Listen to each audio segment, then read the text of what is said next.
Good morning mga lalabs. Ayan, nagprito po ako ng dilis at magigisa ako ng upo. Ayan, yan po ang ulam namin ngayon. Ayan, nakita nyo po, wala pong sahog yung upo. Ganyan po ako magluto ng upo dito. Lagyan ko lang po siya ng magic sarap, paminta, patis.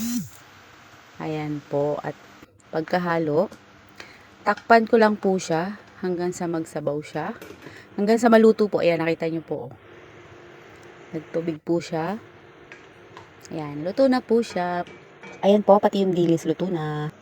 Charan! Yan po ang ulam namin for today. So, ako lang po muna dito. Sa umaga, kain po tayo. Kaya po, mag-isa ko. Pumasok na po sila.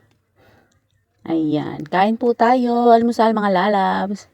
Pagkagaling sa racket, tanghaling gumising, magluto at kumain ng upo at dilis.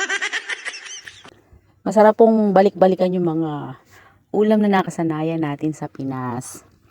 Di ba po mga lalabs? At syempre, hindi mawawala ang kape. Kape ni Lalabs Ellen.